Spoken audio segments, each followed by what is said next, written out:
Happy Monday, everybody. Welcome back to Re-Written Vintage Rescue. And I have a lot to talk about today, so I hope you've got time to sit down and join me. I kind of had a dilemma today. I didn't know what I was going to make for dinner. And so what I did was I went through all my cabinets, my refrigerator, my freezer to see what I had that I could make quick. And that's why it's so important to stock your pantry. And I wanted to talk about that today.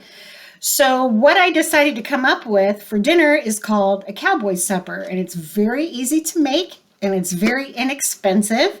And I had everything on hand.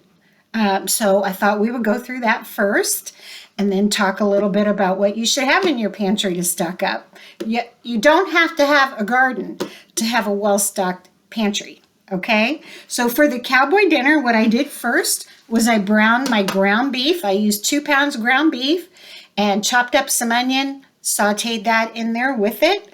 I'm going to pull my screen down so you guys can watch, okay? There we go.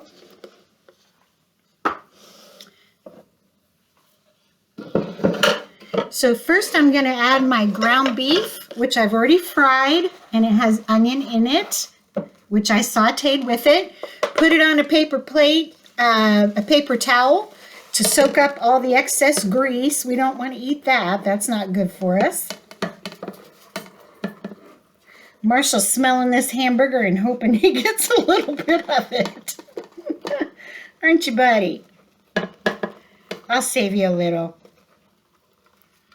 So that's 1 pound of it. And then here's the other. Salt and pepper to taste as you're frying that up. If you like garlic salt, which my husband doesn't, you can add a little garlic salt to that. And it's good either way. Okay. I peeled about 5 medium russet potatoes and diced them up real well. So I'm going to add those.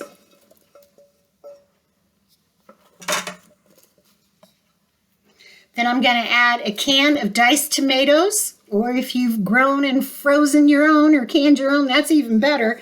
But you can get these on sale or at the dollar store very cheap. So I'm going to add the diced tomatoes, undrained.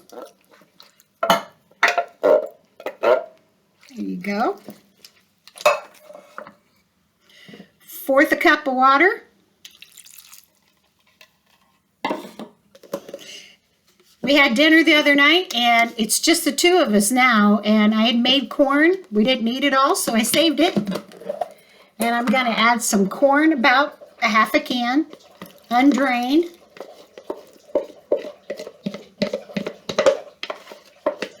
This is making Marshall thirsty. Can you hear him? He's licking his chops. Okay, and then I'm going to add a can of chili beans.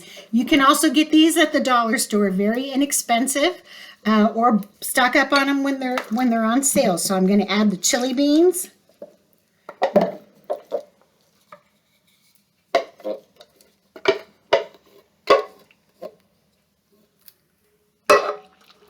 And then I'm just going to stir it all together. I'm going to put this on low for about 6 to 8 hours. About an hour before we're going to eat, I'm going to get some cheddar cheese and sprinkle that on top until it melts real good. It's a real hearty meal. It looks like it serves, probably 5 comfortably. Now, my husband and I, we won't eat all of this, but it's not going to go to waste because I'll freeze what we don't eat. And then later on, when I'm in a hurry and I've been working outside in the garden all day or out in the yard and I don't know what we're going to have for dinner, I'll just lay that out in the morning, let it defrost, and we'll have it for dinner. So I think I'm going to add a little more salt and pepper to this. Now, what I'm doing, you guys, is this is the night before. So I'm making it the night before. Gonna put it in my fridge. And this will be what we have tomorrow. So when I make my video tomorrow, I'll show you what it looks like. Actually, I hope you guys can see it. It's really good looking. It really tastes good too. It's very hearty. Sticks to your ribs. Now this would be good with cornbread or bread and butter. Okay, so that's the Cowboy Supper. I'll go over the recipe again. You're going to need 2 pounds of ground beef, an onion, salt and pepper to taste, a can of diced tomatoes, a can of chili beans, 1/4 cup of water, leftover corn if you have it. Whatever else, you know, green beans would be good in here too. You can add whatever else you'd like to it. The more you add, the more it sticks with you. I have a friend who's a dietitian, and one of her main points that she tries to stress is when you're trying to lose weight, people are always thinking, what can I take out? You know, I need to take this out of my diet, take that out of my diet. I can only eat this little bit of a sandwich or this little bit of breakfast. And instead, we need to retrain ourselves into what can we add in, not take out. So to a meal like this, what can you add in so that it sticks to you so you're not hungry in an hour? You know how fast food does. You go out, you get a hamburger, french fries. Hour later, you're hungry again. Well, something like this, if you would add green beans, you add corn to it. Carrots would be good too. Stock it up with those fiber-rich foods, and then it'll stick to you. You can make this with ground turkey too. That would be even more low fat. So start thinking about what can you add in, not what can you take out. What can you add to your scrambled eggs in the morning so that they'll stay with you longer? What can you add to your tuna salad that you make for lunch so that it sticks with you longer? Start thinking of adding in.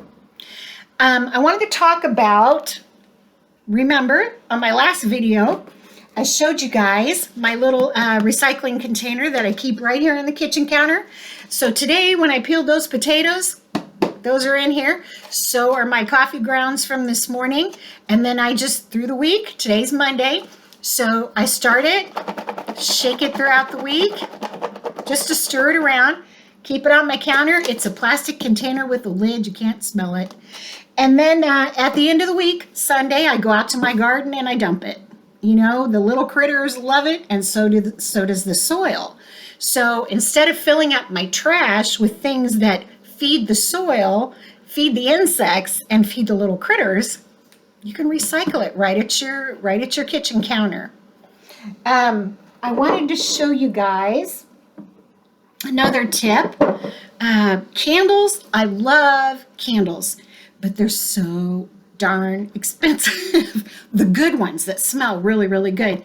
Now, I'm fortunate in that my daughters know I love candles, and so for my birthday and for Christmas and for holidays or whenever we give, I usually get a candle. And as you can tell by looking at me, I like candles that smell like food. So any kind of banana bread or muffins or sugar cookies, that's my thing. So what I do is I have my candles, and as they burn down, when they get right about here, you can't relight the wick. So I pull my wick out. I keep canning jars like this handy. Actually, this was from a candle that was bought for me. So you can get these wicks at farm stores. You can get them at Michael's. You can get them at Hobby Lobby.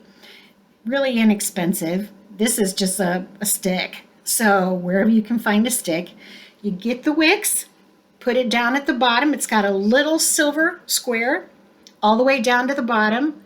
Take a pencil or a little stick, wrap it around the top so that it stays centered for you. And then as you use these candles, when they get down to the bottom, you know you can't light the wick anymore, pour it in. And you just keep adding and adding. Look how pretty that is, all those different layers. And every layer is a different food flavor. I love it. I also use these too. I have this little Scentsy burner that was given to me as a gift. And these little tarts are really inexpensive, but I feel guilty because after a while I get tired of smelling the same smell and I want to try something new. Well, instead of just taking this out and throwing it away, I let it melt all the way. I add it to my candle, and it helps fill up the jar, and it smells really, really good. This smells really good, you guys. And then when it gets about to the top, I'm just going to take it, trim my wick, and I've got a candle that didn't cost me anything. It's recycled. I also go to places at garage sales are really good to get those. Thrift stores are really good to get those. People are like, well, I've got this much candle. I mean, I'm tired of it. I think I'll put it out there for 10 cents, see if somebody wants it. Buy them, come home, bring them, put them in a double boiler, melt them down, put them in a jelly jar, and then you've got a brand new candle. Or you can give as a gift to someone else, and they're really pretty. We're going to go over candle making too from scratch in one of our upcoming videos. So I wanted to show you that. As I was making dinner tonight, I was reminded about these styrofoam trays. They're not biodegradable, so they don't break down. So what can we possibly use these for? I use these for crafts to put the little pieces in so I can keep them separate. I also use them in between my dishes, my very nice dishes, so that they don't scratch and clank. But I also looked up some different ideas. This one I thought was really interesting is you can use them as shoe insoles. You cut it to fit your tennis shoe or your shoe, put it in, and they're a cushion. Why wouldn't that work, you guys? It would totally work. So try to think of different ways that you can use these plastic cups, anything you have that's made out of this styrofoam that's not biodegradable. Some places do let you recycle those. In my community, we don't have a recyclable bin for this type of thing. What we do have, though, that is really neat is we have a store that if you clean anything like this, really, really, really good, hot soap and water, and then let it dry well, they take it and then it's called the Idea Store, and it's full of things like old photo albums, bottle tops, the wire things that go around your bread, meat trays, jars, anything you can think of. You can go in and buy by the pound to make art and crafts with, projects with. Little kids love it, but there are some really talented artists, and they have a big showcase once a year, and they show you what they've made out of all of these things. So if you have a place like that in your community, donate this stuff for artists to use. They would really appreciate it. Speaking of, I use these for paint trays too. Very nice to put paint in.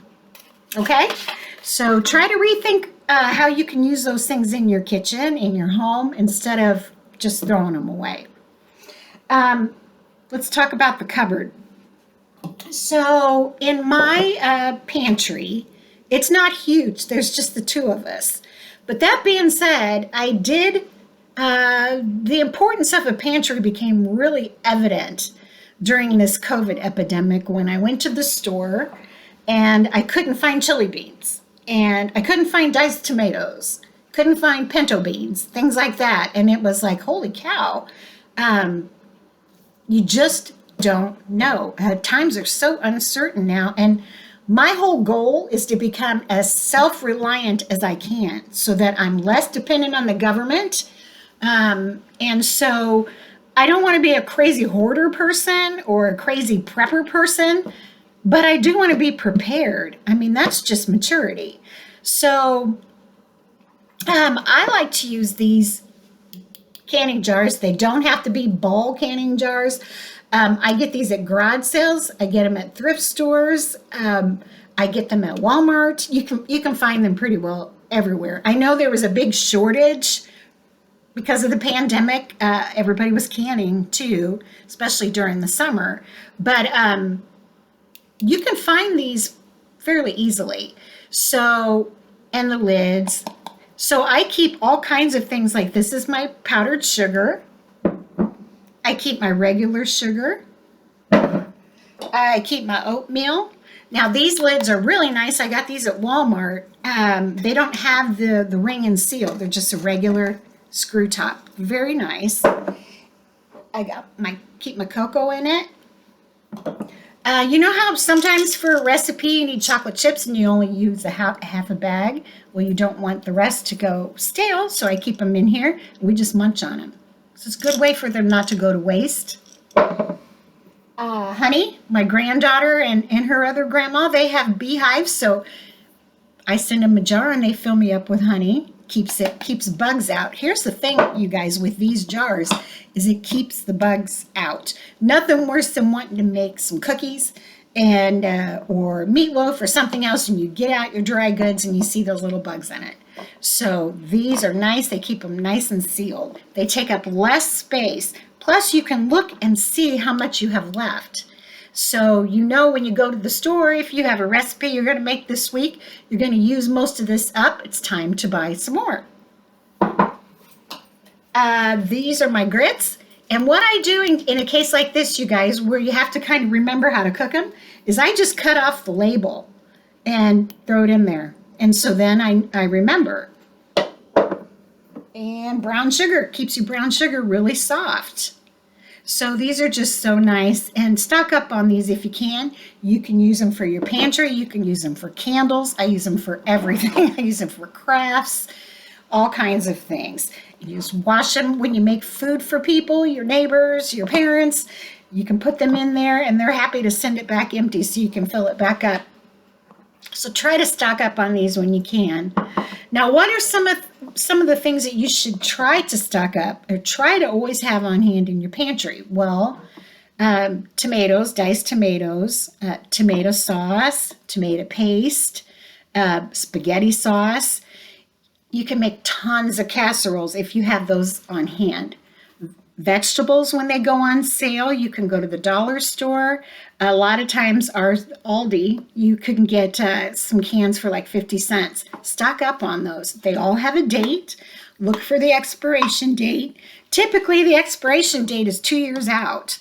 So if you keep them, keep the older ones in the front, the newer ones put in your back so that you're always rotating and nothing gets bad. Keep an eye on those dates, but typically 2 years is what they're stamped for.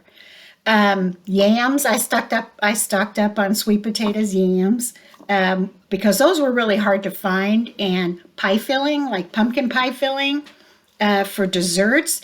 Your beans, your navy beans, your chili beans, your pinto beans, all of those are good to have for casseroles and have those on hand. Your grains, your oats, keep them in these. They don't go bad. Rice, you can make all kinds of casseroles if you have rice. Noodles never go bad. So stock up on your noodles, your spaghetti products.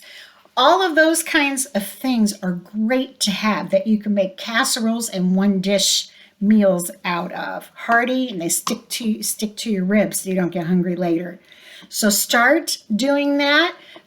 You want to be prepared. You don't want to be a hoarder, though. Just there's 2 of us, so I want to have enough on hand for 2 of us in case the power goes out, in case we can't get out, we're locked down again or something like that. I want to have enough in my pantry for the 2 of us for about a year. Okay, so we'll talk about that some more, but I want you to get started on stocking your pantry and thinking about what does your family like to eat and how can I keep that on hand in case I can't find it. Yeast is another thing, you guys. It was really hard to find during the pandemic. So if you can find some of that, and that also has a date on it, I believe yeast is typically a year that you can keep. So make sure you check the dates. Keep everything rotated and you'll stay healthy. You guys, thank you so much for joining me. I hope you come back. I hope we had some good ideas today. I hope you try them. Try to make some recycled candles, save these meat trays, recycle for the animals and for your garden. Make a nice cowboy supper. Clean out your pantry. I'll see you next time. Thanks for joining me.